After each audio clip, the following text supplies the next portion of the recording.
A note of warning. This podcast explores graphic and disturbing stories and includes strong language. It therefore may not be suitable for our young listeners or other folks who may find it disturbing. Hello and welcome to True Crime Daily, the podcast, bringing you this week's latest and high-profile and under-the-radar cases across the country for the week of May 10th, 2019. I'm Billy Jensen, and this is Owen Michael. Hello. This week, a Texas bartender is arrested for overserving a man who went on to shoot and kill 8 people, including his estranged wife. A North Carolina man is indicted after allegedly dismembering his 2 roommates who were in a romantic relationship. A 9-year-old boy allegedly kills his adoptive mother in Michigan, and 2 separate cases of men faking their deaths, one for profit, one to flee, are revealed. But first, a Houston man tells police a wild story about his 4-year-old stepdaughter's abduction, and a search for the girl is complicated by the weather and the details. Owen, what's going on with the Maleah Davis case out of Houston? Bill, this is about Maleah Davis out of Houston, Texas, as you say. Maleah Davis is 4 years old. She's missing. Her stepfather, Darian Vence, is 26 years old. He reported Maleah missing at about 10 o'clock Saturday night. Here's what he told police. Darian Vence said he was driving to George Bush Intercontinental Airport, Houston's main airport, on Friday night to pick up his girlfriend, Brittany Bowens, who is Maleah's mother. It was about 9 p.m., and he had 4-year-old Maleah, along with his 1-year-old son, in the car with him, both of them in the back seat. Vence said he heard a popping sound outside of his car, a Nissan Altima. He pulled over to check his tires. He said a Chevy pickup truck pulled up behind him. He said 3 men got out of the truck. He said one of the men commented that Maleah looks, quotes, very nice, very sweet. He said that one of the other men then hit him over the head, knocking him out. This was 9 p.m. last Friday. He said he told police that the next thing he knew, he woke up at about 6 p.m. on Saturday. He said his 1-year-old son was with him, but Maleah was gone. He has also claimed that he woke up at some point before then in the back of the truck with Maleah and the boy, with the 3 men also in the truck. At about 10 p.m. Saturday night, 4 hours after he claims he woke up, he got medical attention for himself and reported Maleah missing, and he reported his car was stolen. He had reportedly walked to Sugarland Methodist Hospital from the side of Highway 6 near First Colony Mall. That's a distance of less than a mile. And police say Vence has changed his story multiple times during questioning and that there are a lot of blanks. That's their quote. An Amber Alert was issued for Maleah, and authorities launched a search for the girl. Unfortunately, that search was suspended this week due to severe weather in the Houston area. The search resumed Thursday morning. More heavy rain, however, is expected through Saturday at least. Houston police have taken over the investigation with input from Sugarland and Missouri City Police. Vence is not currently charged and is not considered a suspect in Maleah's disappearance. However, on Thursday, KTRK ABC 13 reported that Houston police say they want Darian Vence to help with police composite sketches on these 3 suspects that were in this Chevy. But they have not spoken to him in a couple days. They are still looking for him as of Thursday. Also Thursday morning, a woman who was following the case called police and reported the missing car in a strip mall parking lot in Missouri City, in the southwest outskirts of the city of Houston, just south of Sugarland, and police confirmed that it is Darian Vance's car. A homicide detective said the car was clean. There was no visible evidence in the vehicle, but that it was on its way to being analyzed by police, and the car was unlocked when police were investigating. The Altima was spotted on surveillance camera in the Sugarland area about 3 p.m. on Saturday. So Maleah Davis, to complicate things, she's in need of medical care. She's had at least 2 brain surgeries in the past 2 months to treat a head injury. She is in need of medication and medical attention as this is ongoing. The injury was reported to Child Protective Services last August. CPS then took custody of Maleah and her 2 siblings, a 5-year-old and a 1-year-old, both boys, and they investigated her head injuries. The 1-year-old son is Maleah's half-brother. It's unclear exactly how a 5-year-old is related, but they're considering her a brother, her brother. January court documents did not confirm if the head injuries were from abuse. Maleah and her brothers were returned to the home in February with continued monitoring by caseworkers required by the court. They've been living with Brittany Bowens' boyfriend Darian Vence, and Bowens' mother. Maleah's grandmother had urged them to take Maleah to the hospital after a particular incident. Maleah's mother told KTRK, this is Brittany Bowens, she said that Maleah sustained her injuries from falling off of a chair. Medical professionals reportedly disputed that explanation, however. Half of Maleah's skull had to be removed in surgery to relieve cranial pressure, and there was concern about bleeding on the brain. Court records say that she suffered, quotes, traumatic brain injury with evidence of more than one injury while in possession of her mother and Darian Vence. Quotes, neither caregiver had an explanation that was consistent with the injury.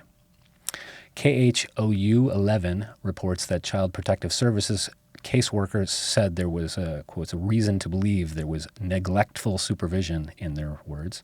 But, quotes, the doctor could not confirm whether or not injuries were caused by abuse. Then a judge ordered a monitored return to the home for Maleah, requiring a caseworker to go at least once a month to check on the family. Parenting classes were also ordered, but they have not been completed, according to court records. Yeah, so again, we've got, much like we had last week, we have another CPS case. It's the hardest job in the world. It's the worst job in the world. It sounds like these caseworkers knew what they were up against as well, but they're dealing with the court requirements, and here we are. In an emergency hearing Wednesday morning, the court banned the parents from having any contact with Maleah and her brothers. The youngest boy is ordered to stay with his paternal grandmother.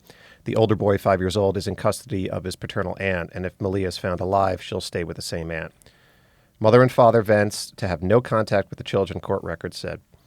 The search and recovery organization Texas Equusearch has joined the search for Maleah. Yeah, I was actually on a boat, search and rescue boat, with Tim for a case in Arkansas. I spent the whole day with him. Mm-hmm. And yeah, he will stop at nothing. His daughter was abducted and murdered in 1984. And he, like Julie said, he devotes his entire life to this. And, her picture is on the cover of his of the website. And, he actually... He would tell me, whenever he wants to give up, he looks at her and he keeps going. So, it started out with doing Equusearch just with horses, but they do ATVs, they do trucks, they do dogs, they do helicopters, they do boats, which is what I was on with him. Mm-hmm. And they're gonna keep going. But he's a smart guy too, and he knows what's up. Yeah, and Equusearch certainly has one of the leading reputations for this kind of stuff across the country, and it's especially now when they've got a rain situation. Houston's been getting deluged in past years, and there's going to be flooding. I've already reading weather reports out there and stuff, so you definitely want sort of an all-terrain force of people out there looking for this kind of stuff. So. And the details that were put out was Maleah was last seen wearing blue jeans, a pink bow in her hair, a light blue zip jacket, and gray, white, and pink shoes. And this vehicle of interest, the supposed Chevy pickup truck that pulled up behind the car and supposedly knocked Vence on the head, is described as a blue 2010 Chevy crew cab pickup truck with unknown license plates. So moving on to another Texas story. Yeah, Lindsay Glass in Plano. So a 27-year-old bartender was arrested last week in Plano, Texas, and charged with a misdemeanor for serving an intoxicated man who then went on to his estranged wife's house and murdered 8 people before the cops killed him. Glass was charged with violating a Texas alcohol code, which is titled Sale to Certain Persons. A person commits an offense if the person with criminal negligence sells an alcoholic beverage to a habitual drunkard or an intoxicated or insane person. That reads the law. The penalty is up to a year in jail or a $500 fine or both. And on September 10th, 2017, Spencer Hite, 32 years old, went to a bar called the Local Public House in Plano. He reportedly had 4 drinks there served by Lindsay Glass. Hite's blood alcohol level was 4 times the Texas legal limit when he left and drove to the house of 27-year-old Meredith Lane, who had filed for divorce about 2 months earlier. She was hosting a cookout for a Dallas Cowboys watch party. Spencer Hite arrived with a .38 caliber handgun and an AR-15 rifle. In the car, police later found more ammo and binoculars. The house belonged to the couple, but Hite had been living in an apartment. He shot his wife and 8 other people. His wife was killed. 23-year-old woman survived. Those killed were all in their 20s and 30s. An officer responding to multiple 911 calls heard gunfire, went into the house, and shot and killed Hite. Plano police said it was the worst mass shooting in the city's history. That's right. This happened, as you said, in September 2017. Earlier that same day at the bar, Spencer Hite was apparently visibly drunk. Surveillance video shows Hite displaying a large knife and spinning it on the bar in front of staff. The staff told a manager about him, concerned about the situation. Lindsay Glass, who was attending bar, she texted another bartender at the bar during this incident. Her text reads, quotes, "Spencer has a big knife on the bar and is spinning it and just asked for his tab and said, 'I have to go do some dirty work.'" Followed by psycho.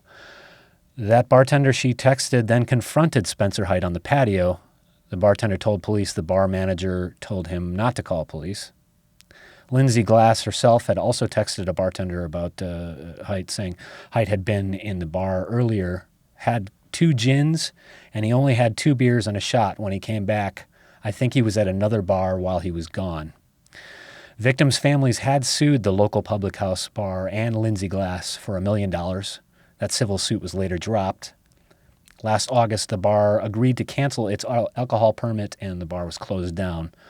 Glass's attorney told CBS News, when Lindsay became suspicious of Hite, she contacted her manager.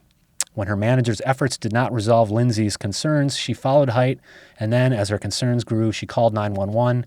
Lindsay never expected for Hite to commit this horrific act. He goes on to say, not only did she know Spencer, but she was friends with Meredith and was supposed to be at the party that night. Wow.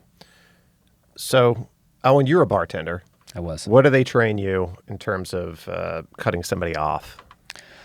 Well, it's never a fun situation. You certainly have to be diplomatic but firm because as anybody who's ever been tipsy usually doesn't think that they are as much, and they might be a little bit demonstrative. So, but state to state, it's fairly the same across the board. You have certain indicators, certain behaviors. If they come in completely drunk, you should not serve them. It's not legal to, whether they're driving or not. It could be a public nuisance, public intoxication, that kind of thing. But it's never a fun situation because people that do take it too far are also generally the type of people that will object to being told that you can't have any more. You're over the line. But it's unfortunately part of the job, and it's in everybody's best interest. To me, it sounds like this woman was giving the benefit of the doubt to this guy who she knew. It sounds like he was, from what I've read as well, sort of a regular at this place. Yeah. But she was picking up on the signals, and from the background stuff that I'm reading, they essentially handled this correctly, except in the eyes of the law, the fact that she had served him 2 beers and a shot, if he was already sort of buzzing. I mean, there's a fine line between somebody who's sort of buzzy on a Saturday afternoon or Sunday afternoon. But 4 times the legal limit, though. I mean, if it was 2 times the legal limit, somebody can hide that. 4 times the legal limit, especially he was showing. But as soon as he started showing potentially violent behavior with the knife and saying he's got to go do dirty work, she did escalate it. So it's a tough call. I wonder if they'll also try to bring back that civil suit now that but you know what, the bar's closed, and probably there's nobody to sue. Yeah, there's that, and there's also it's tough to prove. Did he stop somewhere else? Did he have a bottle in his car? Right. Did he, was he drinking heavily right before he walked in? Right before he went in, yeah. And then when he left, it was sort of snowballing, and that's when the blood alcohol content went through the roof. But yeah, the lawyer, he's transparently saying the police are looking for somebody to blame in this, and she's sort of a scapegoat. So she was arrested. All right. Well, let's go to North Carolina now in the case of Tyrone Gladden. So a North Carolina grand jury indicted Tyrone Dante Gladden this week. Gladden is charged with 2 counts of first-degree murder and 2 counts of dismembering human remains to conceal an unnatural death, to give you a clue of what we're about to cover here. Yeah. Tyrone Gladden was sharing an apartment with 2 roommates in Winston-Salem in 2017. Winston-Salem police went to their apartment in July 2017 to check on the welfare of Gladden's roommates, Michael Craig Jr., who's 36, and Devetta Carnetta Campbell, who's 40. Family members had called police when they hadn't heard from either person for more than a month. Michael Craig's sister told police that Michael had not picked up his children and she could not contact him, which was highly unusual, she said.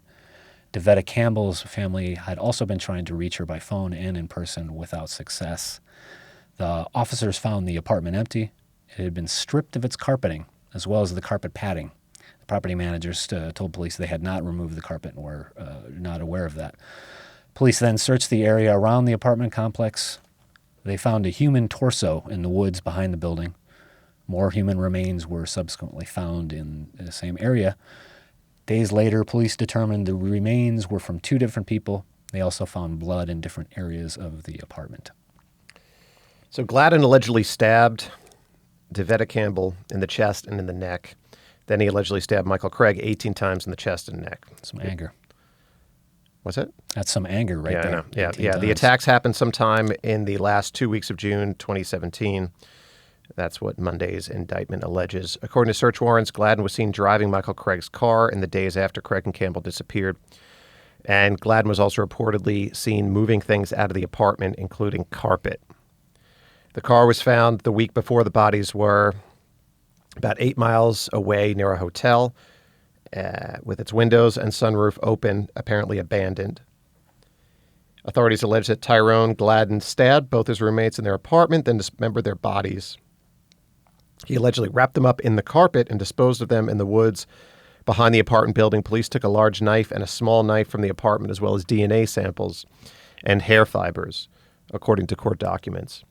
Gladden's girlfriend told Winston-Salem police that she had seen decomposing bodies in his search history on his computer tablet. So he was searching for decomposing bodies. Need that incident. Gladden was arrested about a month after the murders in August of 2017.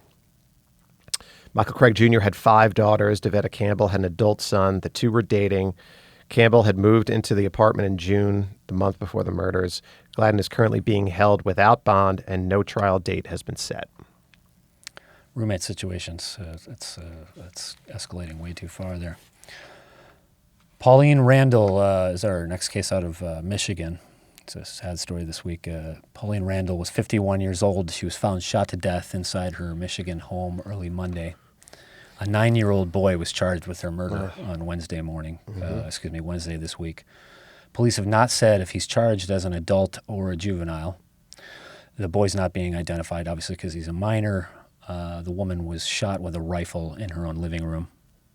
Pauline Randall had adopted this 9-year-old boy in 2016, reportedly from a mother who had a drug problem. A family member says the boy's mother used methamphetamine during her pregnancy.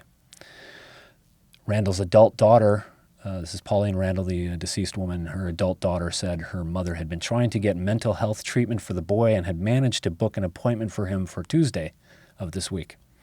He had been undergoing a psychiatric evaluation at a facility run by the state of Michigan. The daughter said the family's health insurance did not cover at least some of the appointments, so Randall had to pay out of pocket, according to the daughter, for Tuesday's appointment. The daughter told the Detroit News the boy is, quotes, a sweet, caring young man who needed help further than the help my mother gave him, and she tried. So this took place in Fawn River Township, directly on the Michigan-Indiana border. A neighbor told WXMI Fox 17, quote, my wife and I both, when we heard that the woman was shot, we both looked at each other and said, I bet it was him.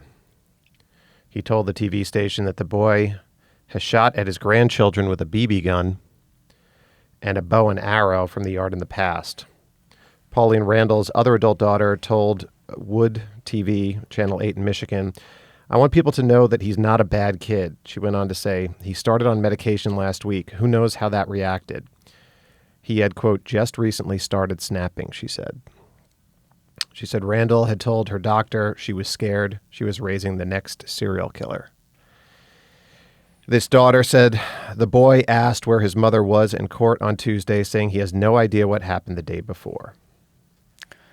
So, that's one of these tight stories. We've covered a couple of these recently about the timing is just tragic. The fact that, she had finally managed to get this thing going on Tuesday, but the day before was when this happened. No, and I think this is a case that is going to be studied because of, being born with a drug addiction, then getting into therapy, getting into on medication, and how that medication interacted with him.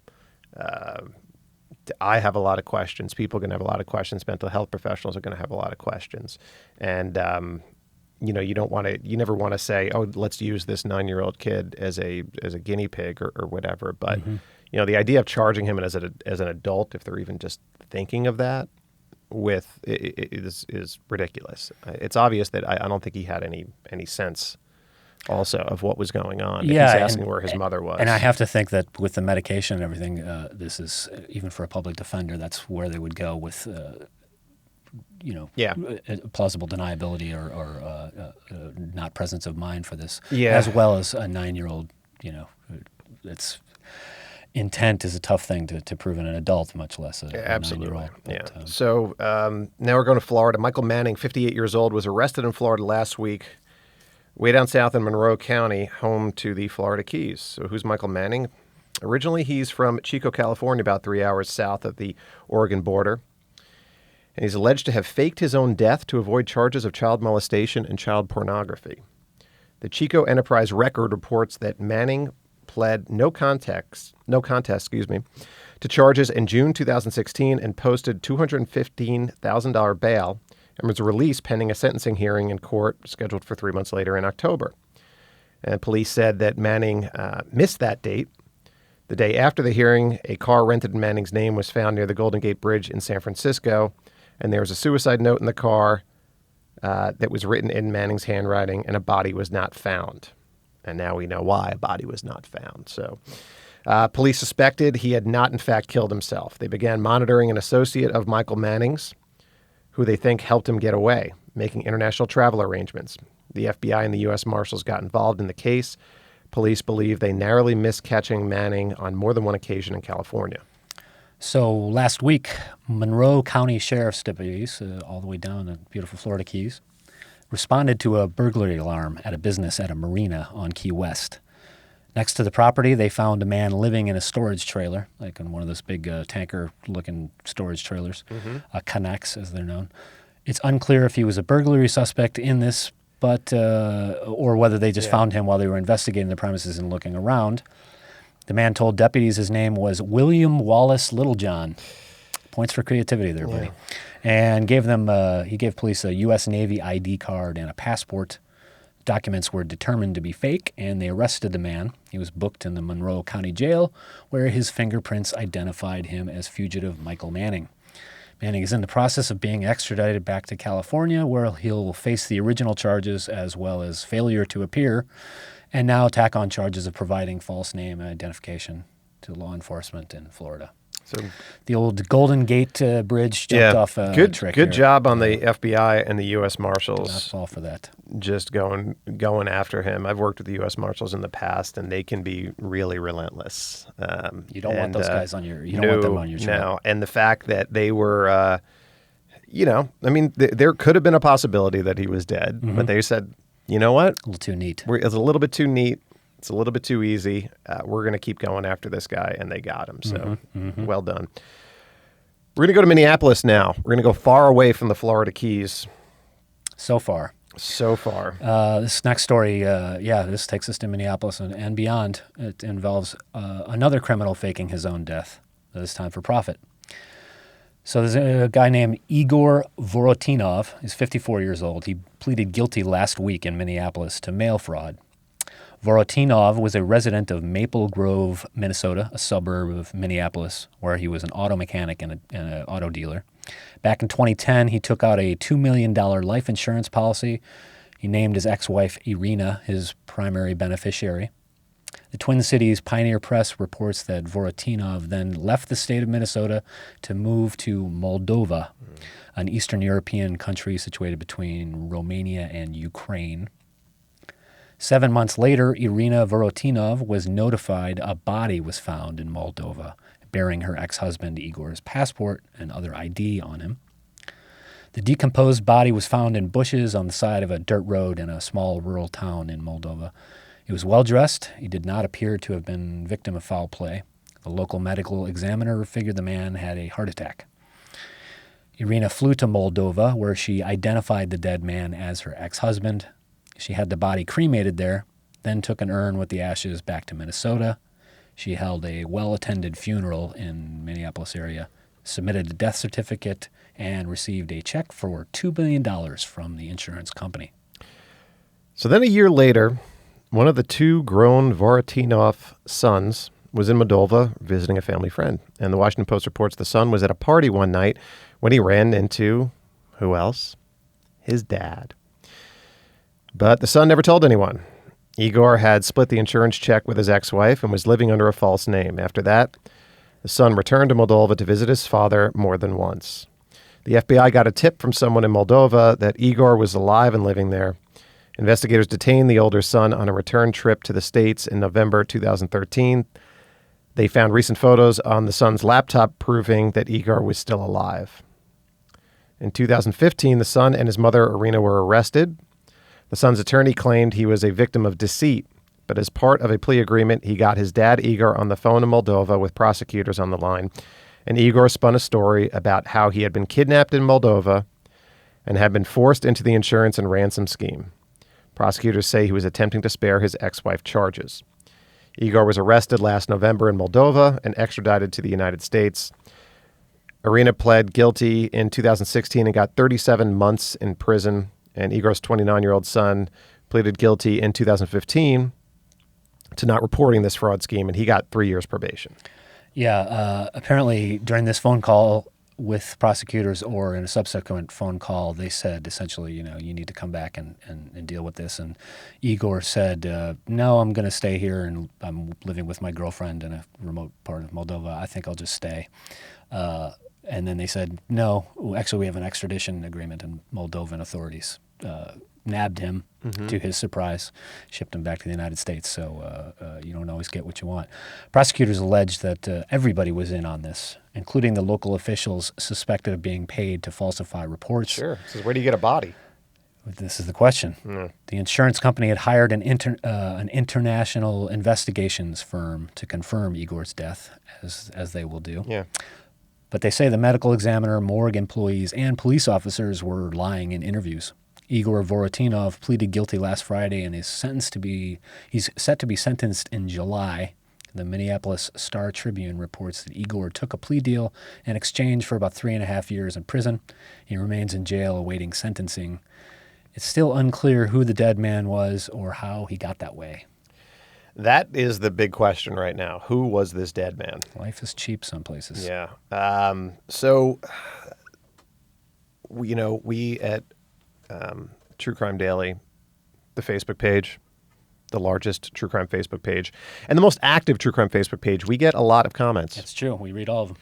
We read not all of them. We read some of them. So this story, and typically I try to pull one that is a little bit more lighthearted, but this story blew up yesterday on social. That's some nerves. Judge rules 3-year-old must receive chemotherapy against parents' wishes. Noah Adams, who was diagnosed with acute lymphoblastic leukemia, was ordered by a judge to complete at least the first phase of a prescribed chemotherapy treatment. The boy's parents had asked the court to allow them to forego chemo in favor of alternative treatments, including medicinal cannabis, vitamins, and diet, according to CNN affiliate WFLA. And there were a lot of comments. Emily B. said, my grandma had cancer, and a lot of personal stories, too. Emily B. said, my grandma had cancer 5 times. Each time she had various aggressive kinds. She chose chemo and radiation, beating it 4 times. Chemo has been known to help people. Why risk it? Jamie T. said, all I can do is pray, but listening to these parents, I do truly believe they love their son, and they are just seeking a second opinion, maybe an alternative treatment plan. D.M. said, there should not be courts involved in this. Chemo and radiation have some severe long-term effects because they are essentially toxins. If the parents choose not to use this approach, it should be up to them. Yeah, this is, I think that's the biggest part of the backlash is the fact that the courts are intervening here and forcing them to undergo some treatment, which is particularly apt these days in the whole, there's the anti-vaccine debate raging across the country these days, so it dovetails with And that. then Nikki P., wrote back, I am so pissed right now. I cannot believe that I'm reading in these comments stating it is the parent's choice. The parent's choice to kill their child, and this is all caps, by the way. The parent's choice to kill their child with some hippy-dippy BS. She didn't say BS. She said the whole word. When there is a cure that has a 90% cure rate in children, what the F is wrong with you people? And it goes on and on and on. Katie P. said, chemo kills, cannabinoids heal, marijuana heals, SMFH, shaking my effing head. Shame on this judge. God bless the parents and their sweet baby. God watch over him. So strong feelings. And, legitimate debate on both sides there. They've got good points, but the judge took his measure. Yeah, and I want to pull out another one, too, because with the shooting that happened at the STEM school in Colorado, there was a sixth grader named Nate who was interviewed with Brooke Baldwin on CNN, and he wrote, Nate froze as more gunshots rang out. A siren rang and someone cracked a joke. His teacher shushed the students, or as he said, told the students to shut up, and moved them behind a desk and then to a closet. And so he's in this closet, and he told CNN, I had my hand on a metal baseball bat just in case, because I was going to go down fighting if I was going to go down. Sixth grade. Eleanor V. said, it makes me sick that our kids even think like this. They're children. They shouldn't know about gun attacks. This world has just gone crazy. Renee S., God bless this brave little boy. A lot of sweet, but Lisa P. said, come to school in UK, mate. Don't have to worry about getting shot or fighting, which somebody then said, yeah, you just have to worry about knives and acid attacks. Then there was this opened up the armed guards in schools. Alicia A. said, we need armed guards at all schools to protect our children. This won't be the last shooting. What are we waiting for? A lot of more people said that. Connor C. responded to Alicia by saying, I'm with you, but at Parkland, the armed guard didn't even do what he needed to do. He ran. Yeah, in this particular case, it was two students that are widely credited with charging the gunman and unfortunately lost their lives. But it's and those students are heroes too. Indeed. So this is what we've come to. Yeah. Another week in crime in America. Yep. So if you want to subscribe to us, please do on Apple Podcasts, on Stitcher, are we on iHeartRadio? We're not. We're on Stitcher, iTunes, Spotify, or Google Play. Okay. You can download our weekly podcast there. You can check out our content. We also run this on YouTube and Facebook. And truecrimedailypodcast is the source of all of our information and news. And you can find everything, including pictures and more content of these stories and much more. Also, if you have comments or questions about the show, call us up and leave us a message at 888-548-9758. We'd love to hear from you in your own words, in your own voice. Be advised your recording could be aired in any of our future podcasts. Hopefully, add your voice to our show. Until next week, this is True Crime Daily, the podcast, reminding you, Bill, don't do crimes.